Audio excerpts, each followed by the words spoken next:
What is up, fellow YouTubers? So, guess who got a P.O. box? This guy.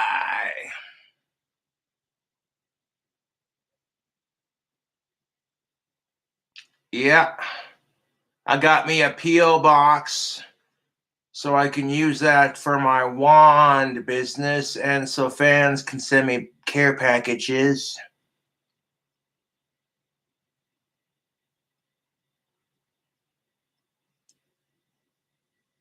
No, I ain't 30 just yet. I'll be 30 in March, which is coming up.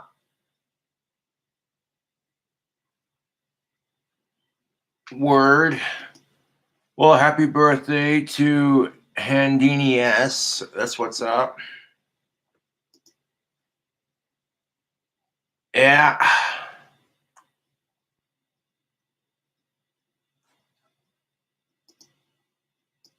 Big shout outs because when I was getting my P.O. box, I had a fan stop me. They were like, hey man, have you seen this thing? And they showed me this fake thing that one of my you-know-whats did. And I said, no, that's bullshit, dude. He's like, I know it is, man. Just want to say I support you on your channel. He comes in, goes to the store, comes back out with a Not Your Father's root beer and some Ben & Jerry's ice cream. And he's like, hey, man, when you go home, make yourself a float and say, fuck the trolls. Right? That's what I'm saying.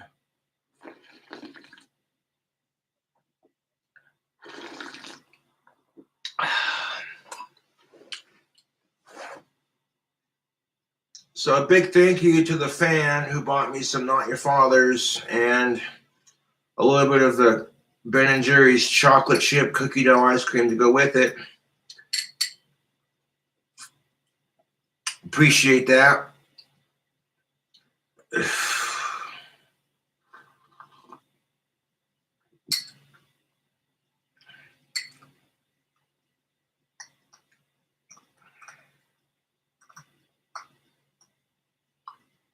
We're going to lay down some vocal tracks.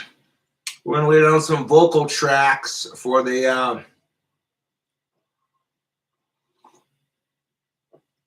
we're going to lay down some vocal tracks for the new album.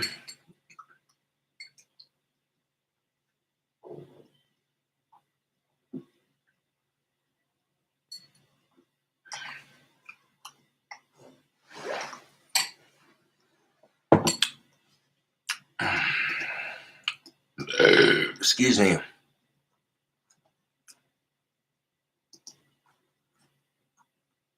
It's a Friday. I got my P.O. box set up. The P.O. box from this video forward will now always be in my description box. So if you want to send me cool care packages, it's the same address. It's the same P.O. box address I'll be using when I ship and mail off the wands.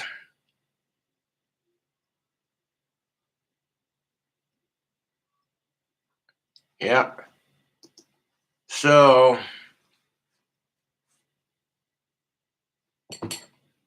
big ups to the fan who bought me some goodies. And I get different people all the time who walk around when I walk around town and stuff. They'll hit me up and be like, "Are you KingCobraJFS?" And I says, "Yes." They're like, "Dude, love your content." So basically, the fan who bought me this root beer and this ice cream was like, "Dude, fuck your trolls. Keep doing your thing." And I'm like, "Word, appreciate that."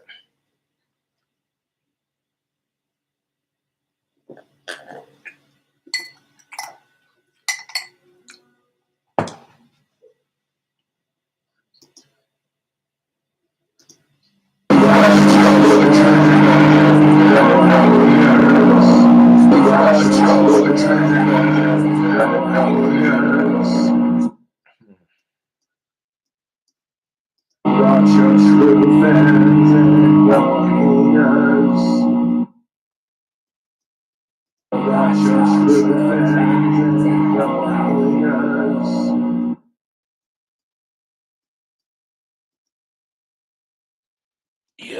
got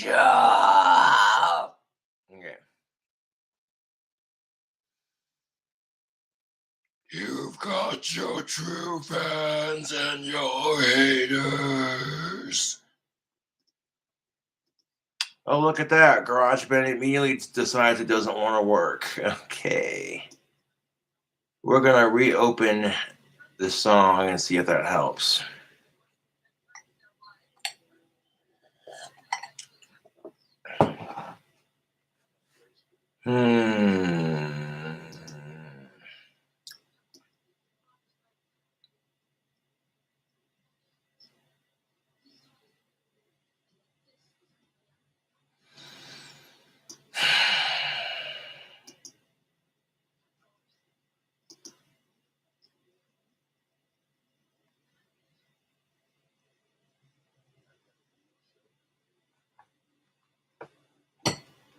Let me getting them layers done.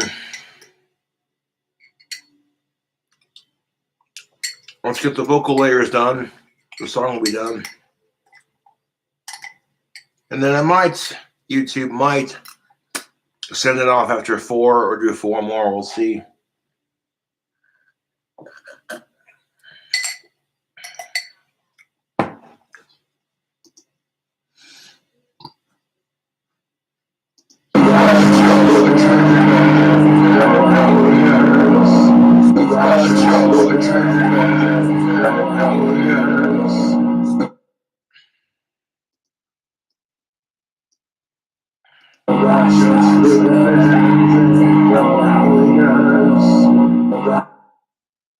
Yeah.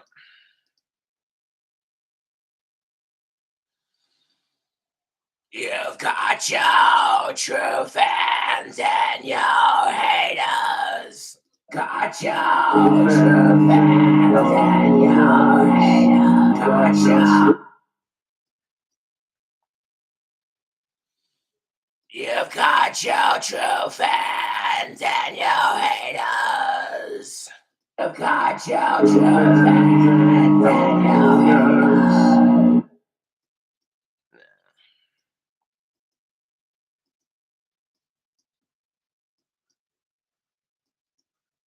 Got your true fans and your haters. You've got your fans and your haters. Got your true fans. You've got your true fans and your haters.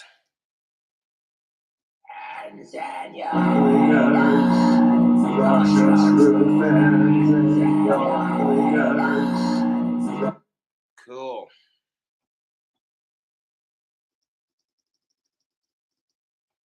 Oh, look at that. GarageBand is not wanting to work. Typical. The highlight button stuck on. Lovely. All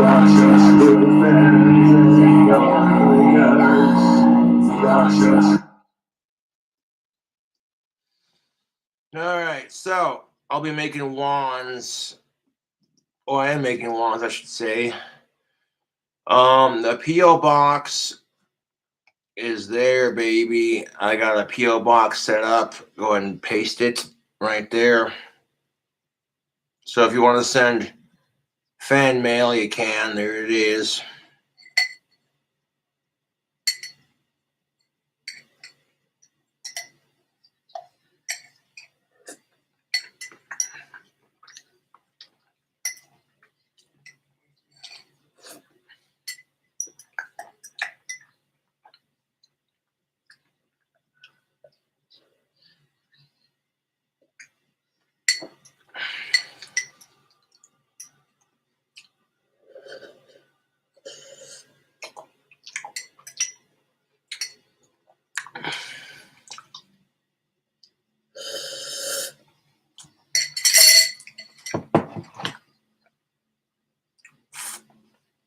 But while working on music,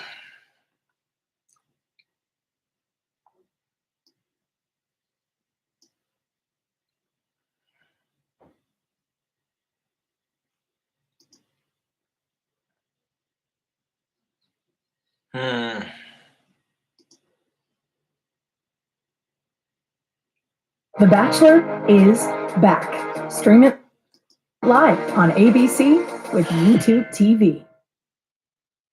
In Wyoming, we love our wide open spaces, and there's never been a better time to appreciate them. Knowing that COVID-19 and so cancel culture is in. Here we go.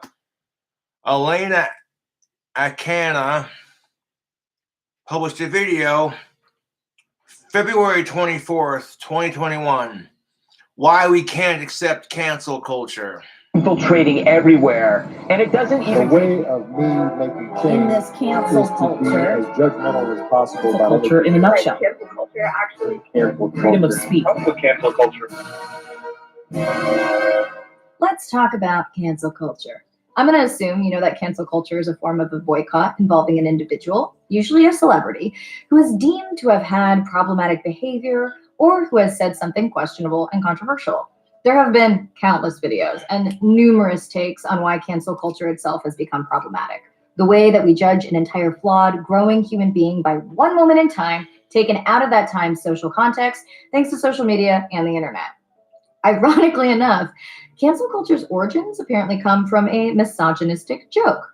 Possibly the first reference to canceling someone comes with the 1991 film New Jack City, in which Wesley Snipes plays a gangster named Nino Brown. In one scene, after his girlfriend breaks down because of all the violence he's causing, he dumps her by saying, "Cancel that, bitch. I'll buy another one." Jump to 2010 when Lil Wayne referenced the film in a line from his song I'm Single. "Yeah, I'm single. Had to cancel that bitch like Nino." This callback to the earlier sexist cancel joke probably helped the phrase percolate for a while. And then, several decades later, gained massive popularity in 2018 and 2019, as evidenced by this Google Trends data. Now, 1 second. Dealing with assholes. Yeah, like a little scared baby back bitch. No caller ID. Unknown number.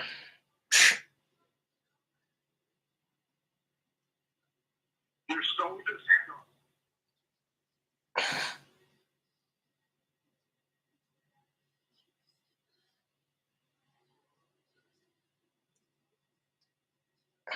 ripping everything with those mongoloid fists. Delete.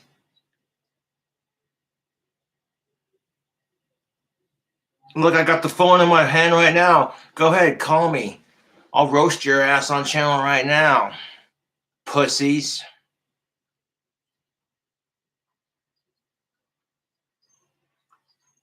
Hello? Yeah, Coach. What's the zip code for your PO box? You never gave it out. It's 82601. Thank you. The whole chat was asking for it. Please don't roast me. All right, dude, you're good. All right, laters. Yes, the PO box for my zip code is 82601. Should have included that.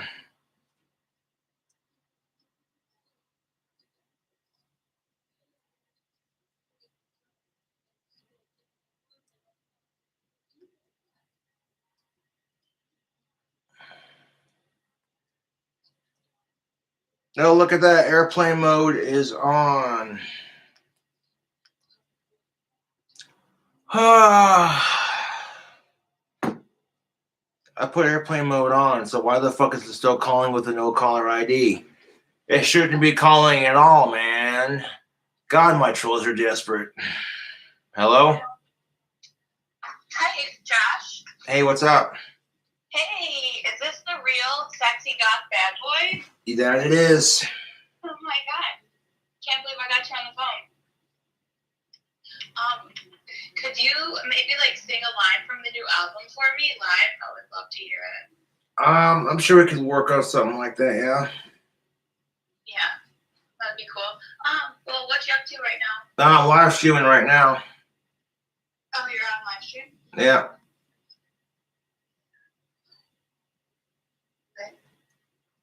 Oh, okay. Well, anyways, it's really a shame that you're such an intel. And it's a shame you're a fat fake cunt. You see that shit? You see that shit? You see that shit right there. And you know what I'm saying? Some fun pretending to be a fangirl. Fuck that cunt. Fuck that cunt.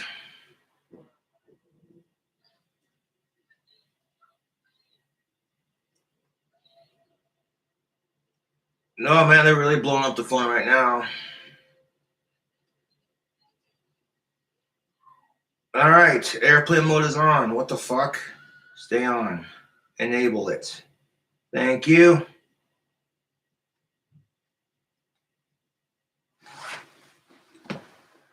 You know what I'm saying? This is the kind of crap they do. Let's hire a hot sounding chick to pretend to be one of his biggest fangirls just to insult him. You know what I'm saying? Fuck that cunt. Back to what this is. Why we can't accept cancel culture. Well, YouTube, there were two sides to this argument.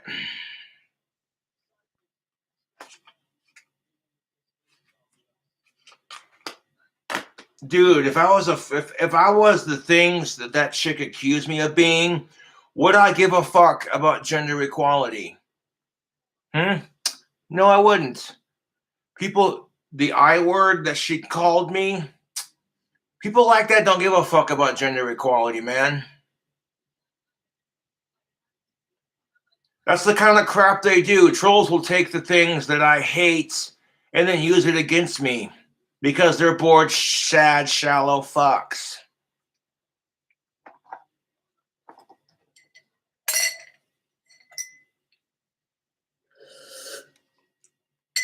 Who are jealous of the fans do stuff for me, like occasionally buy me beer. It's ridiculous. And speaking of the fans buying me beer, 1 second.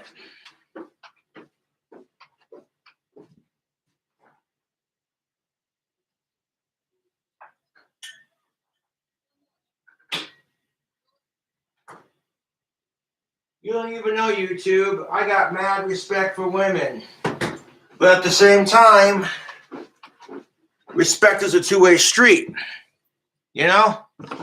And I'm sorry, but when women are doing certain behaviors that rectify certain words, I want to call it. And the answer is simply gender equality. If men were behaving in a certain way, mind you, if men were behaving in a certain way, women would not be afraid to call it out. You know what I'm saying? It's obvious that chick had a clit hard on for me. Otherwise, she wouldn't be so obsessed with me. Or better yet, it was probably a troll using a fucking voice alternator type thing.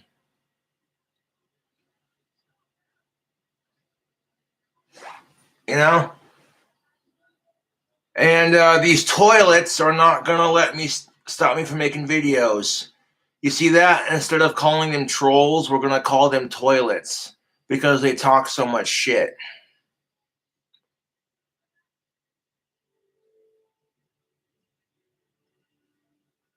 Ah, jeez. Well, who am I to argue, man? When the good work that I'm doing on YouTube, people come up to me off the streets. They're like walking around, doing their thing, and they buy me a beer. They're like, "Hey, it's Friday, Cobra. What are you doing?" And I'm like, "Yeah, they're walking around doing my thing." "Dude, can I buy you some beer?" I'm like, "You don't have to do that, man. I want to, man. I think you're so awesome. I love your videos." "Well, thanks, man. I mean, shit, if you want to get me a video, I mean, blah. If you like the videos and you want to get me a beer, Like, I'll be right back. So they got me like literally a couple bottles of this stuff and then a couple of pints. They're like, "Do you need the syrup to go with it?" And I'm like, "Nope. I got some at home, man." This has happened to me a couple times before, and honestly, I'm grateful for the fans that I make here in town and all over the world. You don't have to buy me anything. Of course, there are certain cancel people. Hey, before we get into that, though,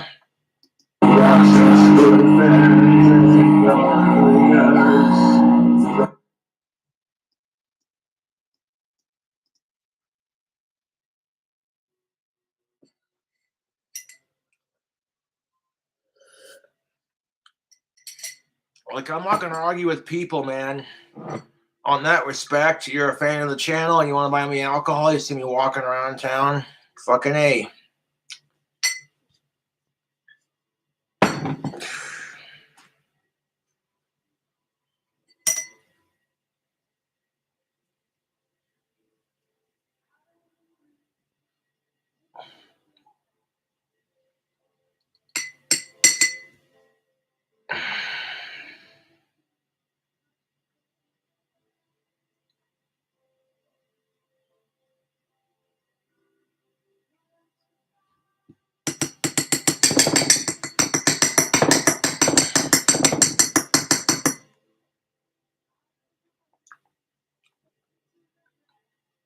And honestly, it's pretty sad what these toilets won't do for a laugh.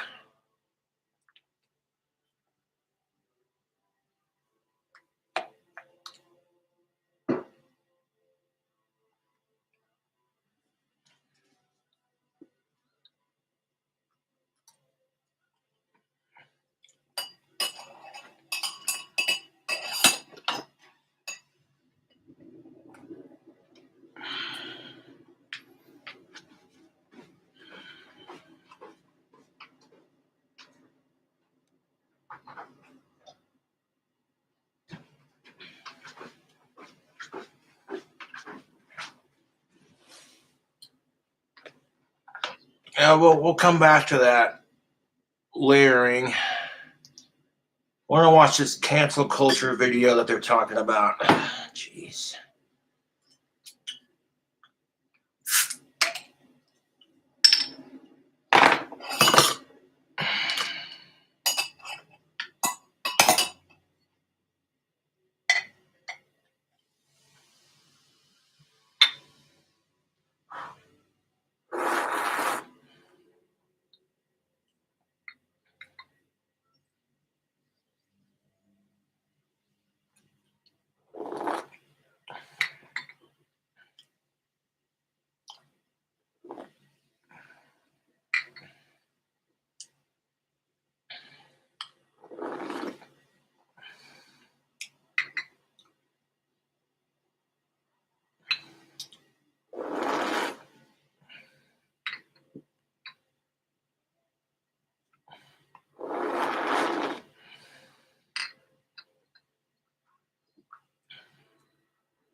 So big up to the fan who bought this. Appreciate it.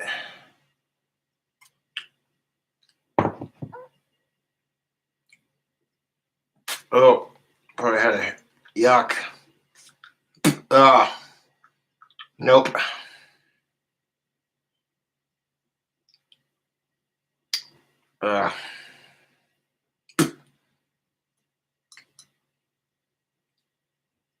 The fork fell on my desk and I picked it up and I got the hair from there. Gross.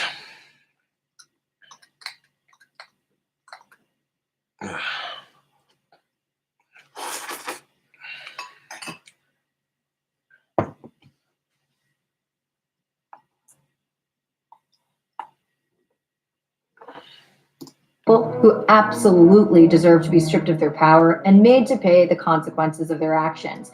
Now, here's the thing about YouTube. When we use cancel culture for good, excuse me, and we're not abusing the system just because we don't like somebody, and then cancel culture, when it's used for good, is awesome. If you're a serial rapist, abuser, convicted pedophile, murderer, or someone who likes fucking cantaloupe, then you deserve to be canceled. And more importantly, probably serve jail time. Yeah, I'll drink to that. Exactly. Because if you actually enjoy cantaloupe, you should not be free to walk the streets, and there's something incredibly wrong with you. What I do want to add to the cancel culture conversation are three things. 1. How cancel culture is weaponized against others. Yeah, that is true. What's number 2? 2. How we weaponize cancel culture for ourselves. And Yeah. 3. How we can actually fix this monster that we have created. Weaponizing the weaponization of cancel culture against others. Weaponization against individuals. Though cancel culture began with good intentions and undeniably has brought some predators to light, we're now witnessing the intentional weaponization of cancel culture against others. Some people use this to their own advantage, hurling accusations in order to get revenge for personal matters. If you're not familiar with the Tati Westbrook and James Charles drama, Westbrook insists her video calling James Charles out, a video that used language to insinuate that he was a sexual predator, was because Westbrook thought this was the only way to get Charles the help he needed, and not because she was upset that he promoted vitamins that weren't hers. You can watch the hours of videos if you want that dissect this topic to all hell, but I can tell you, it was about the vitamins. This weaponization of cancel culture is not exclusive to individual against individual. The Bachelor is back. Stream it live on ABC with YouTube TV. I just wanted to show you the USCCA's free concealed carry reciprocity and gun laws map. Super Individual. Fandoms rally against properties they aren't satisfied with, most notably the Sonic the Hedgehog film. Now, when the trailer came out in April of 2019, it was heavily roasted online and had a nearly 50% dislike ratio. And I mean, yeah, he looks horrifying. The reaction of the Honestly, I didn't see the new Sonic the Hedgehog movie. I could have cared less. I don't watch movies very often unless the preview catches my eye and I'm like, that looks good, I'd watch it. But the original Sonic the Hedgehog live action character made a lot of people uncomfortable. The internet was not wrong here. I mean, he had human freaking teeth, for crying out loud. He's a creepy boy. But It wasn't that creepy, to be honest. Twitter outrage mob on Sonic was, according to the Hollywood Reporter, so immediate and loud that Paramount pushed the release date and had the VFX team redesign Sonic with an appearance that matched the Sega games. It's hard to argue that this weaponization and power of the internet of fandom was necessarily wrong, because when you compare the two designs, one is... Well, I mean, okay, so you're using cancel culture because you're unhappy with the way Sonic looked in the live action movie.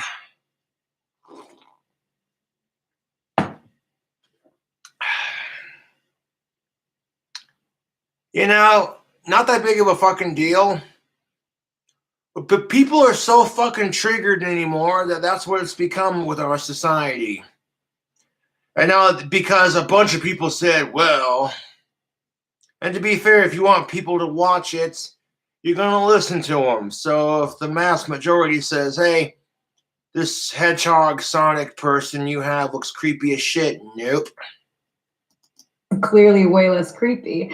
I think we can all agree that the redesign is cuter and more approachable and feels less like a creature. And it makes us feel safe in our safe spaces. The new Sonic that they put for it is much more cute and approachable. And oh my god, microaggression. Who eats and enjoys cantaloupe.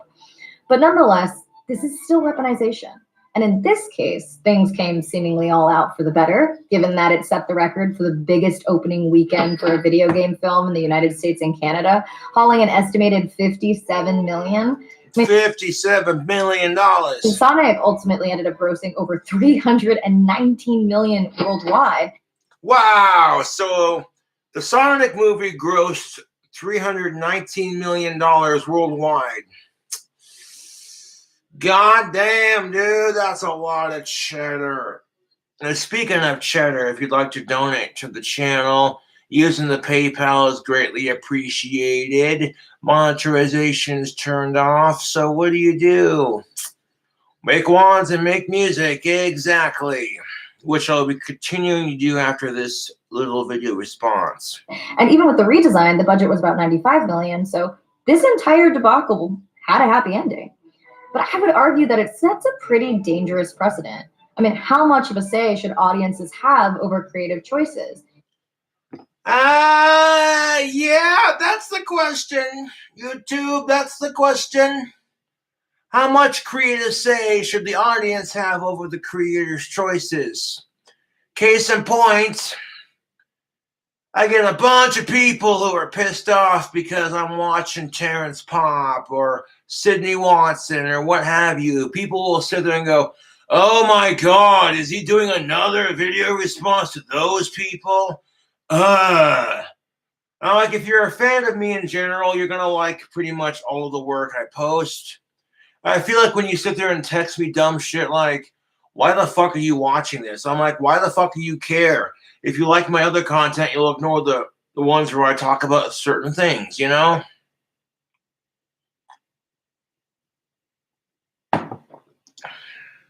How many times have we seen movies canceled based on their trailers? Which, by the way, most filmmakers have no control over the way that their movie is marketed. Usually, it's at the discretion of the film distributor. And we all know how misleading trailers can be in order to get us to watch the movie. And though the Sonic incident turned out well, we've seen outrage mobs in other contexts, particularly academics. And these mobs have often succeeded in silencing professors, philosophers, and journalists. Take the case of Rebecca Tuval, who in 2017 published an article addressing the question of transracialism, which was relevant at the time because of the news coverage of Rachel Dolezal. Oh, here we go. That's a whole ball argument we're going to have to open up on camera. Transracialism should not be a thing. If you want to be transgender, cool. More power to you, man. You want to cut your dick off and your balls take it out and turn it into a fucking vagina? Go for it. You want to turn your vagina into a fake penis that gets hard when you push a button or however it works. I don't honestly care or want to know. Then, hey, that's your choice. But people who are calling transgenderism a mental disorder, no. No. There's so many arguments you could have to this.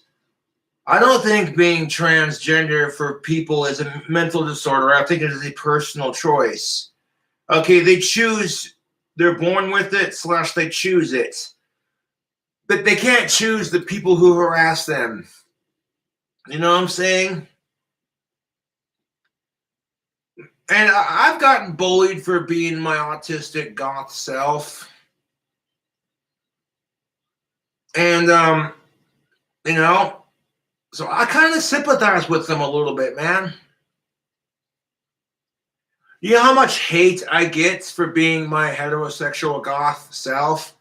Drives them nuts. They can't stand it. They're like, straight men should not be wearing makeup or nail polish. It doesn't conform with society's rules. And I'm like,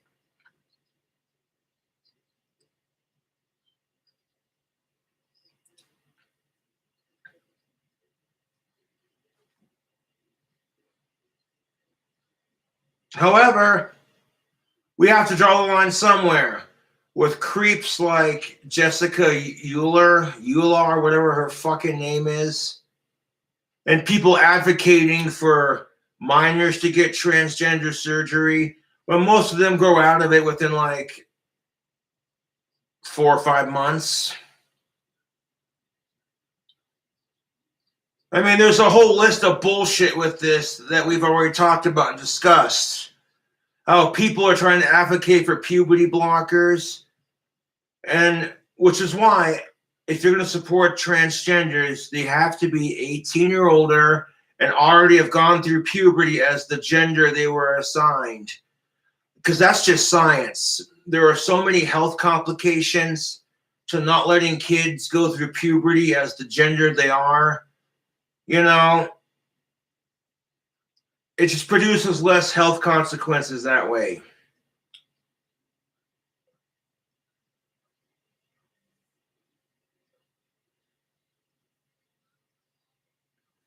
Although on top of it, you see a bunch of men who have become women. They've reaped the rewards of being a strong, muscular male. And all of a sudden, they chop their dick off and get some fake tits, and they're calling themselves a chick because, you know, they're not, whatever the reason, right? And now they're being allowed to perform in women's sports where they dominate the competition.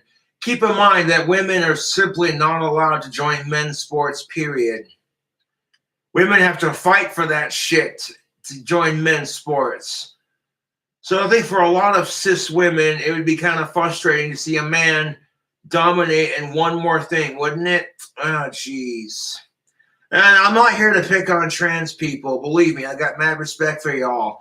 But here's the thing of it. We have to have reason and logic. And if science says that giving minors transgender surgery before they've had a chance to hit puberty as their own gender is seriously detrimental to their health, can cause a whole shit ton of problems, psychological issues, etc., then we need to, you know what I'm saying? It is something they are born with. They can't help it. It's something they choose to because they're born with it. You know what I'm saying? And people get offended when I use terms like it or them or they. Well, with the fucking pronouns anymore, what the fuck are you supposed to call them? There are people out there who get so goddamn triggered by pronouns, it's ridiculous. This person identifies as an attack helicopter, but you call them a person and they're super pissed off about it now. They identified as a sparkly female purple dragon who sometimes identifies as male, and you're just sitting there going, man, I do not want to be the hot mess in that head. Holy shit.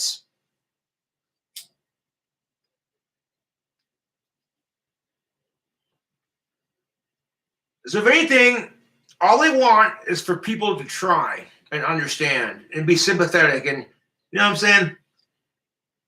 For 1 second, could you imagine going through what they're going through right now? Just seriously, for 1 second. Could you imagine being confused about your gender and have society ridicule you for it? You would hate it. You would fucking hate it. Forget the harassment I go through, right?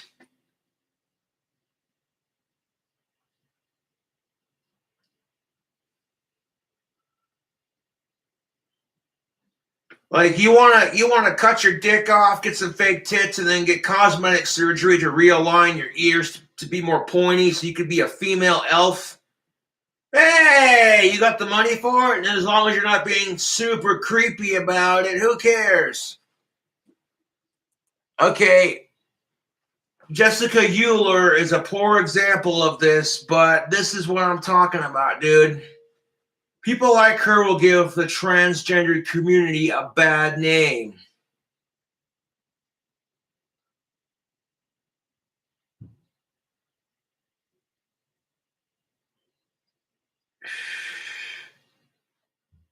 You know what I'm saying? That's why I'm like, I don't care.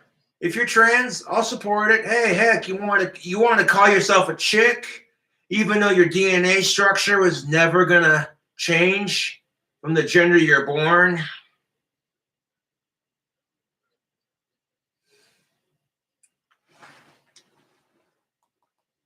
So you're a skateboarder, huh? Yeah, I got the skateboard right here. Can you do any tricks? Well, no, I'm still learning how to be a skateboarder, but I'm a skateboarder, damn it. I got the tricks. I mean, the skateboard. Oh, jeez. I honestly feel sorry for trans people. They have to go through so much crap in our society. And on top of that, the fucking bullshit that goes on in their crazy, fucked up head. Anybody who says that part of it's not somewhat of a mental disorder is full of shit. To some degree, it is a bit of a mental disorder. And they can sit there and say that we're the ones with the mental disorder because we identify as the gender we're born. So that kind of goes both ways, dude.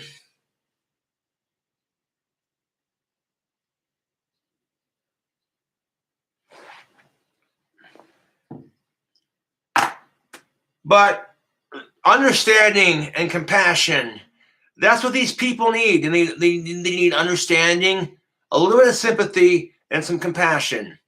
Could you begin to imagine what it's like? Most of us who are cis, whatever gender we're born, we're comfortable with it. We know it. We accept it. It's just instinct. You know what I'm saying?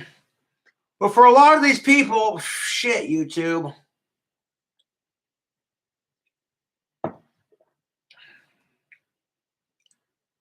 And then this is where transgender gets a bad name. Because you see these fucking crazy assholes who are saying they're trans disabled or transracial. And I'm like, jeez. A white woman who claimed black identity. In the paper, In Defense of Transracialism, Duval examined the arguments used to defend a transgender identity and apply. Oh my God. Rebecca Tuval, Volume 32, Issue 2, Spring of 2017, pages 263 to 278. Okay. Published online by Cambridge University, January 1st, 2020. Former NAACP chapter head Rachel Dalzell's attempted transition from the white to the black race. Associated heated controversy. Her story gained notoriety at the same time that Caitlyn Jenner graced the cover of Vanity Fair, signaling a growing acceptance of transgender identity. Yet criticisms of Dalzell for misrepresenting her birth race identificates a widespread social precipitation that is neither possible nor acceptable to change one's race in the way it might be to change one's gender. Considerations that support transgenderism seem to apply equally to trans or racialism, although Dalzell herself may or may not represent a genuine case of the transracial person. Her story and the public reaction is to serve helpful illustrative purposes. Okay. You want to call me a transracial phobe? Go ahead. But if doing blackface and acting like you're black is considered inappropriate, especially if you're whiter than Casper's white ass, then how the fuck is transracialism accepted?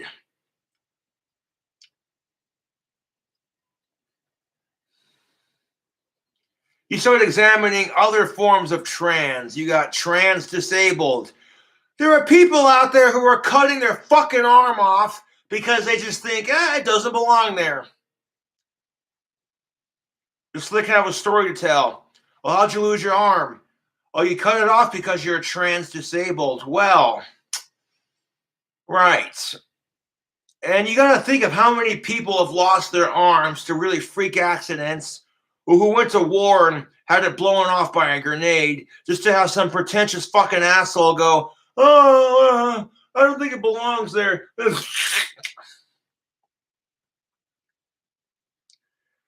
And then you gotta think about how insensitive this is for black people who had to face oppression from white people for 500 plus goddamn years, just to have some goddamn cracker inject themselves with melatonin and go, hey, y'all, look at me.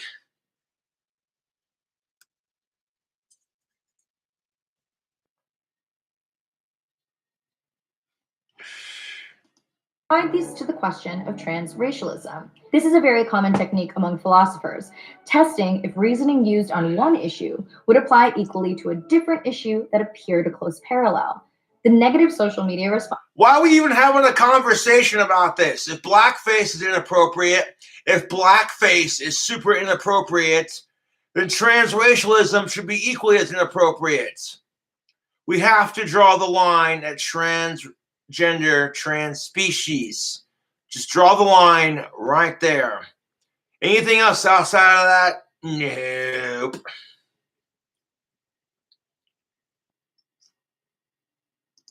Response to Duval's article, huge. An open letter with 500 signatures, which apparently was mostly signed by non-academics, was sent to the publication demanding that the article be retracted. And it was an unprecedented move. Now we're using cancel culture to support racism. That's what it sounds like to me. Like, here's someone doing the ultimate form of blackface. Oh, but if you call it what it is, you're a transphobe.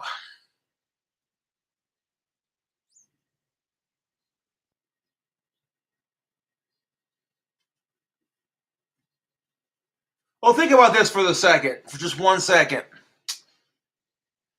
You're a white person trying to be black. That's basically what it is. And black folks got a word for that. It's called irritating.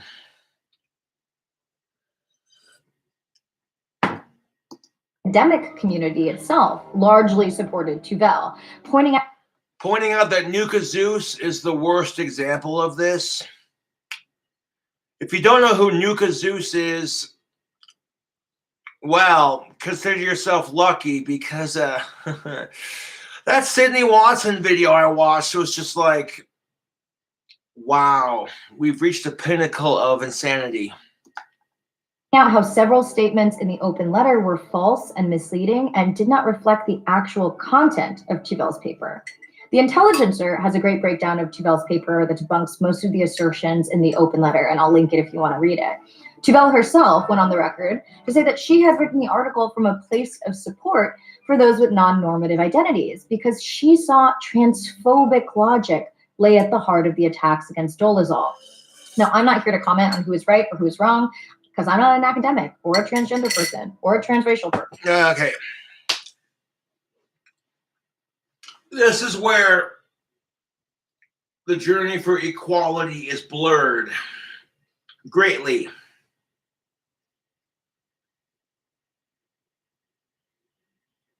You know what I'm saying?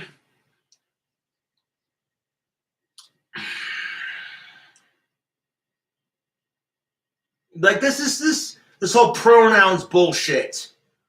I'm not trying to be offensive when I call them an it or a them or they, because some of them, even though they've accepted that they're trans, some of them still want to be preferred to be called them or they, because there's two people inside those heads, man. Yikes. Person. My only thought on the entire controversy of this is that if people found fault with it, they should have addressed it critically, with critical thought. The level of outrage and personal attacks that Tuvel faced was not warranted for an academic article rooted in philosophical thought and examination. Because examination? If it's politically incorrect to do blackface, it should be politically incorrect to do transracialism. Why are we even having a conversation about this? This is what philosophy is for, to examine why we think the things we think and bring different viewpoints to the discussion for debate. Look, the culture we live in is moving at such a rapid speed. What is socially acceptable or not changes incredibly quickly. The norms around gender and identity are in flux, and philosophy, they got a lot to examine right now. And if we find fault with one of those assertions, we should make sure to note the context is within academic speculation and address it accordingly, without threatening someone's life or family or employment when they're doing the very thing that they're employed to do. Now, if Tuvel's article was like a hate piece that attempted to invalidate trans identity and was laden with obscenities, that's a different story. But it wasn't. And I'm very curious how many people who signed that open letter, one, actually read Tuvel's article and not just the provocative headline, and two, had the academic background to even understand why the explorative article was written as a parallel to transracial identity and the conclusions. Breakfast that's ready in a snap. Lunches you actually look forward to. It made. Weaponizing it for ourselves. Now, the weaponization of cancel culture against a myriad of others seems like a no-brainer. But the second, and I think more harmful effect, is that we weaponize it for ourselves. We weaponize cancel culture so that we feel better about ourselves. Because feeling angry and feeling superior and feeling outraged feels fucking great. Well, feeling superior, outraged, and angered. Well, I'll tell you what, when I'm outraged and angered, I don't feel so good about it. Heck, the thing I'm angry about, I want it to stop. But feeling superior, like you're fighting for the right causes, yeah, that's a good feeling. But I do get a sense sometimes now among certain young people, and this is accelerated by social media, there is this sense sometimes of the way of me making change is to be as judgmental as possible about other people. And that's enough. Like if I tweet or hashtag about how you didn't do something right or used the wrong verb, or then I can sit back and feel pretty good about myself because, man, you see how woke I was? I called you out. Yeah, that's about the truth of it. Yeah, this obsessive urge to be the victim and to be woke. That's the problem with our society, YouTube.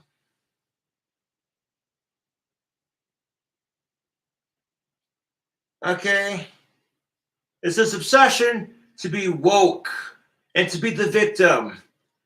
And when someone misidentified or said the wrong thing, you call out their shit, and you can sit back and scratch yourself on the nuts and give yourself a nice pat on the back and say, hey, look at me, I'm a woke-tard.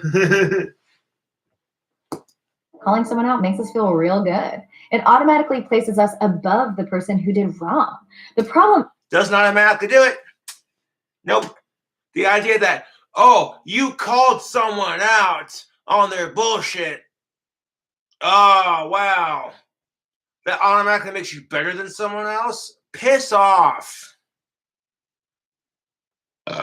Just because you called someone out doesn't mean you're right. They could be right for all you know, and you're the one that needs to check your facts.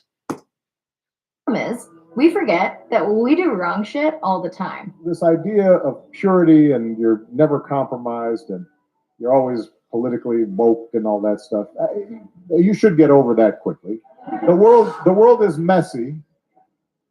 There are ambiguities. People who do really good stuff have flaws. There's a wonderful book. It's called So You've Been Publicly Shamed by John Ronson. And it examines the Twitter outrage mob and the real life effects that this digital judge, jury, and executioner have had. Some of my favorite standout quotes are, the snowflake never needs to feel responsible for the avalanche. Yep. That is the goddamn truth. The snowflake never needs to feel responsible for the avalanche. Let's break that down, shall we? You got these overly sensitive, woke-tard, snowflake motherfuckers who are so comfortable in their own goddamn safe space. If anyone doesn't think like them, ho-ho, they're an idiot and a retard. And you get a bunch of them together who think the same way, and they see someone else who's a decent guy, and they think to themselves, oh, hey, I want to fuck with this person because they go against what I preach.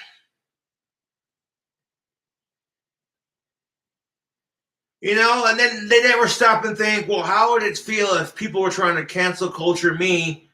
I wouldn't like it. Especially if you were a decent person just making videos on the internet. Like, fuck.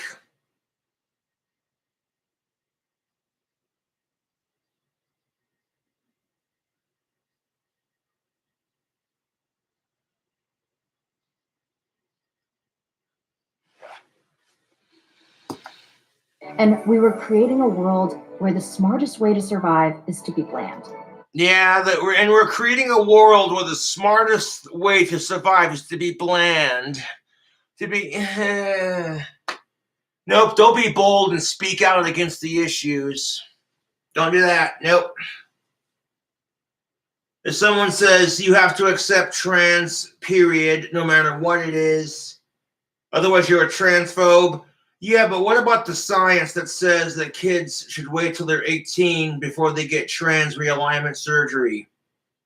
No, fuck all that. If you speak out against it, puberty blockers and all that horrible shit, you're a transphobe. It's like, dude, there was literal science backing this up.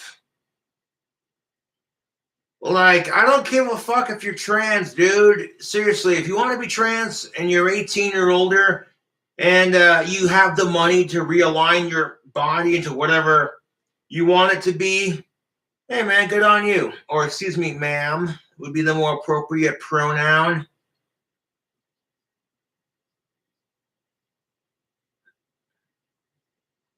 You know, like, you ever talk to these people and go, what's it like up on that twisted, fucked up head of yours? You ever stop and try to analyze and socially construct your own ideas based off of someone else's experience? That's called free thinking. You try it sometime, you'd be amazed. Cancel culture in its most extreme form often forgets that, yeah, we judge an entire person based on one moment in time out of context of actually knowing that individual's background, exposure, upbringing, and growth. And if cancel culture's goal is to make people more aware of their harmful behaviors, yeah, it's succeeding. But if its ultimate goal is for those harmful behaviors to be adjusted so that people can move forward in their lives and integrate that awareness and get rid of that problematic behavior, then it's fucking failing. Wait, what was that? That people can move forward in their lives. Goal is to make people more aware of their harmful behaviors. Yeah, it's succeeding.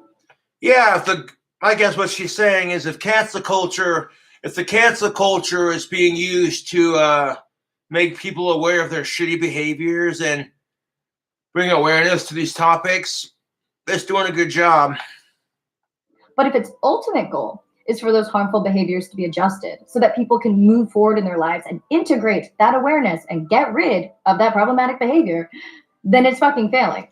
Yeah, but if it's being used to change those behaviors so that people can integrate into the system more smoothly and adjust their thinking so it's more progressive, then yes, you're right, it's failing miserably. Cancel culture has become much like the Me Too culture in the sense of, oh, it's a movement. It's the newest thing. Have you heard? Oh, what's this cancel culture? Oh, it's just like the Me Too movement. What? It's a movement created by younger millennials and Generation Z. Yeah.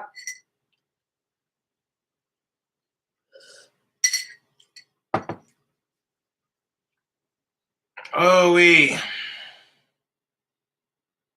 And just like any movement, you're going to have the whiny extremist assholes on either side. When the Me Too movement's being used to help people identify with other people and go, hey, that shit can happen to us too, kind of thing, fine. But when the Me Too movement is being used as this whiny, pretentious platform to victim shame everybody and then make yourself feel like crap because you're not oppressed, well, they get a parade and I don't, then you're using it for the wrong reasons. Jesus Christ, cancel culture, the Me Too movement. I feel sorry for kids in today's fucking society. I really do. All these stupid ideologies. It's exhausting.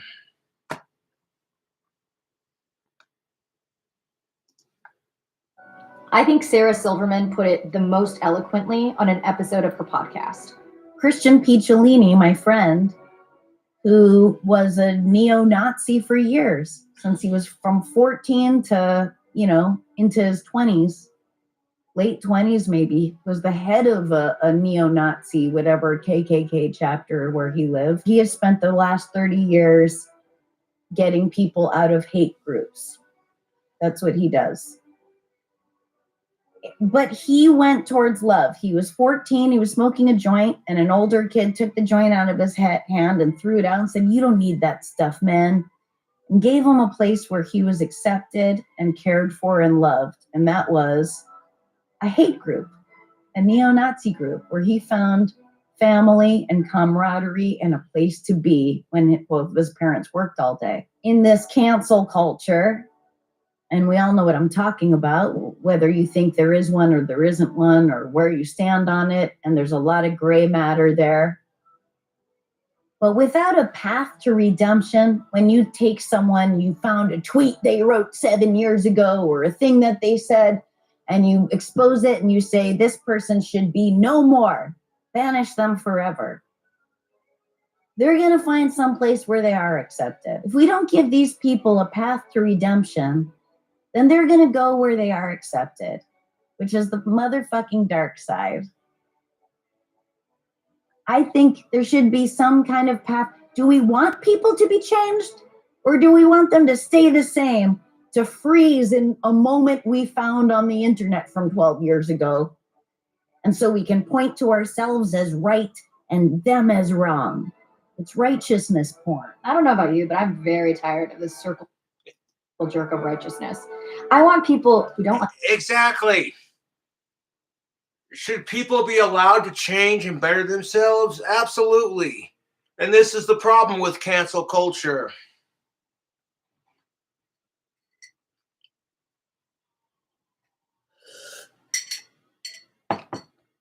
This is the problem with cancel culture. Is you see a tweet that someone wrote 12 years ago, or even 2 days ago, or 4 days ago, whatever, 4 years ago, and you're outraged. Well, this person's a horrible piece of shit. Fuck them. You want to cancel them, but then you don't want to give them a chance to redeem themselves for redemption. I actually agree with Sarah Silverman 100% on that shit, man.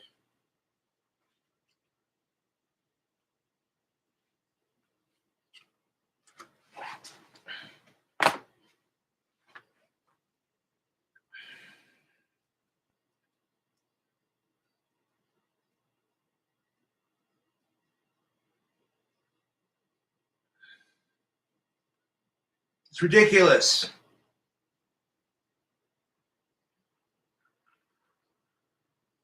Because it might get to a point where, like Sarah Silverman said, she had a friend who was a white supremacist dickhead since he was 14.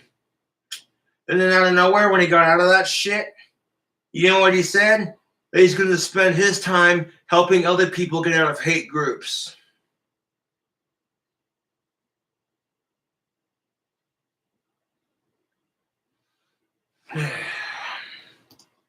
Like cantaloupe, to have a way back to love, not banishment and irredeemability and moral superiority. We don't. Exactly. If you don't have a way for people to redeem themselves, seriously fucking hate this shit, dude.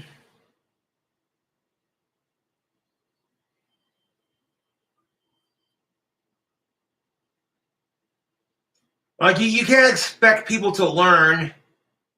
You know what I'm saying?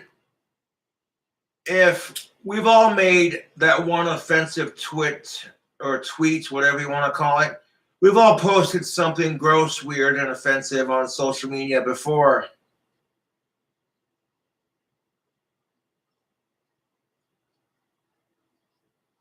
And, well, if we're not allowed to redeem ourselves as to be better people, then society's never going to grow as a whole, is it?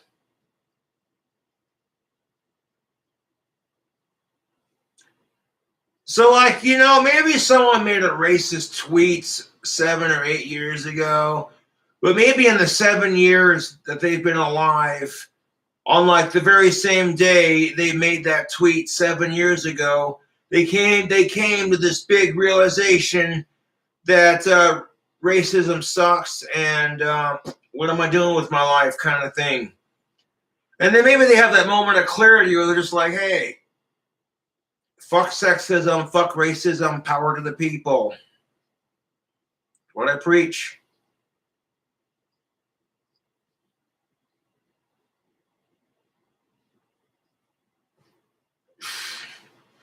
But going back to the whole trans thing, if people are allowed to be uncomfortable with it, like if that makes you uncomfortable, that's your choice. If you're against it, that's your choice. However, you don't have the right to persecute other people just because they don't think like you. That's the difference.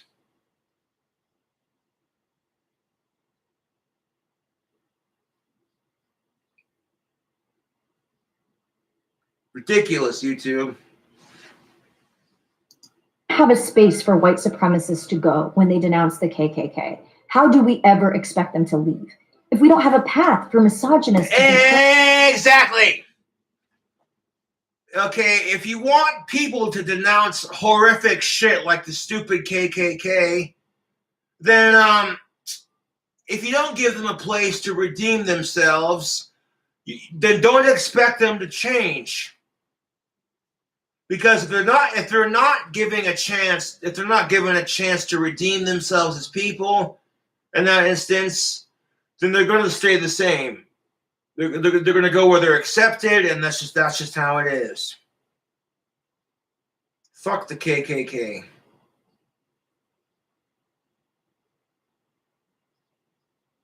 Avada Kedavra, bitch.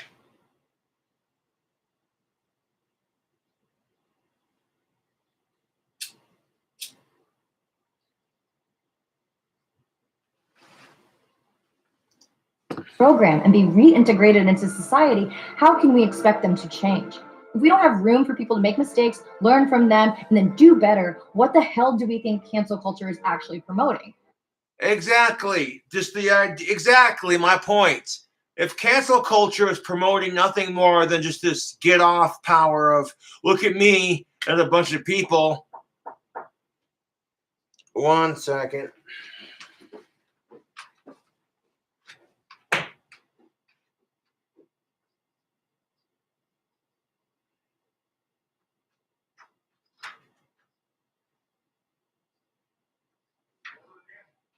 I guess so, man. Thanks.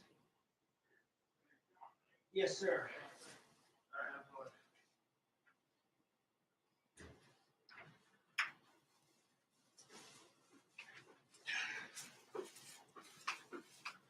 Okay.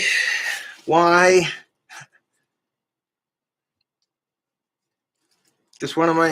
I'm having a good day with my fans, I guess. I had a fan buy me some alcohol earlier. Now I got a fan who ordered me some grub. Not sure what I got, but thank you for that. Again, could you please, like I'm sincerely asking, please stop sending me food, okay? I got people who will take care of me on this, okay? But I appreciate that y'all care about me like this.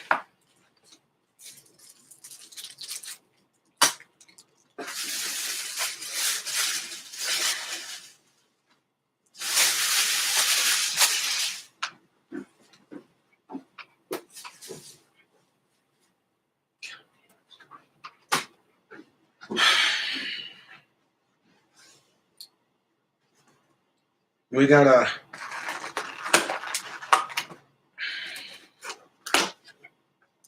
look at that. We got a burger with some veggies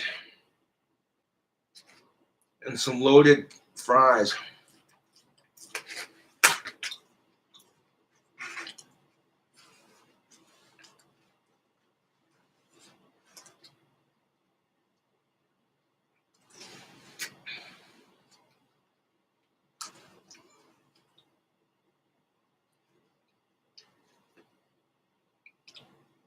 We wanted to load this burger up with some of our bacon or fries.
This burger's got peanut butter on it. Huh.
Save that burger for later.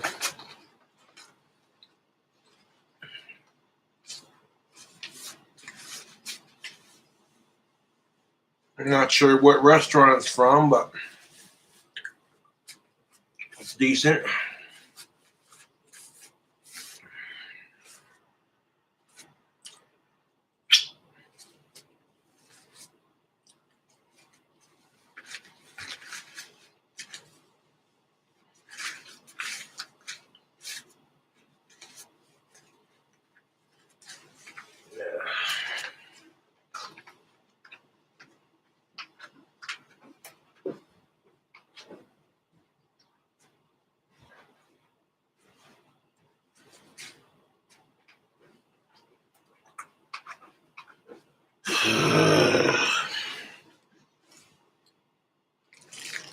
What do we got in here?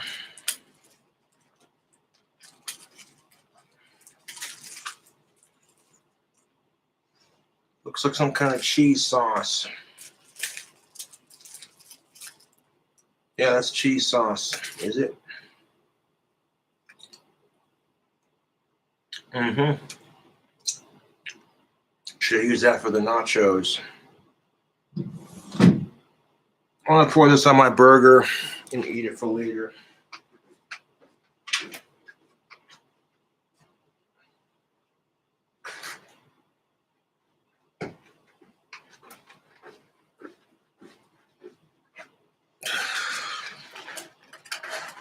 All right.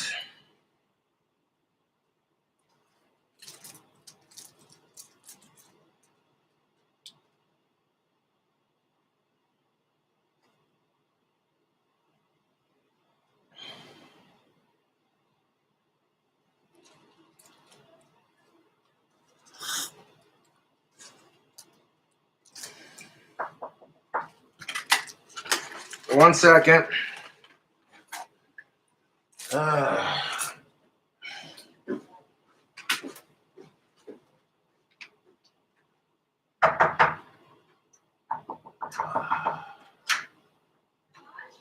Yes. That's the wrong number on there, dude. Oh, you're good. Thank you. Yeah. All right. Hey, I live in 25, okay? All right. My bad, dude. Can you stop doing that, dude? I'm not the one doing it, dude. It's for you, though, right? Yes, sir. I'm not the one You're doing Josh it. Sanders? Saunders, yes. Okay, yes, sir. My name's Ethan. Nice to meet you. Yeah, I live in 25. It always comes to our. I'm sorry, dude. I keep telling my YouTube fans not to send it to me. The number, they like, if they call the number and then the number's not even like active or you know. Yeah. And so like it's I don't It's wanna. becoming a real big mishap.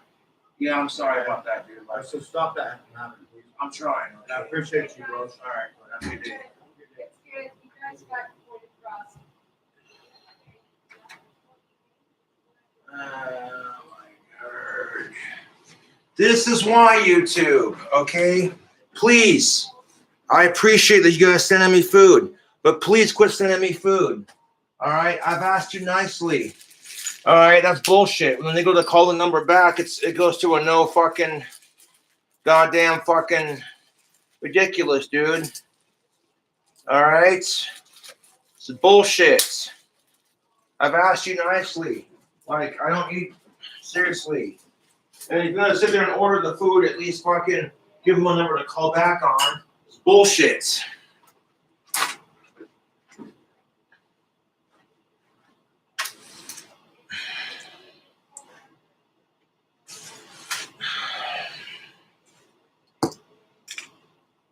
Like, this is ridiculous, dude.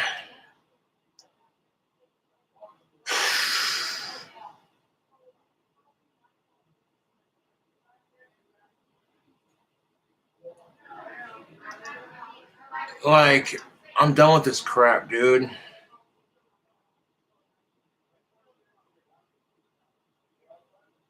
I've asked you nicely several times, like, please quit sending me food, okay? I got people who will send it to me. I got people who will get me food. I don't need people doing this crap. Like, on the real note,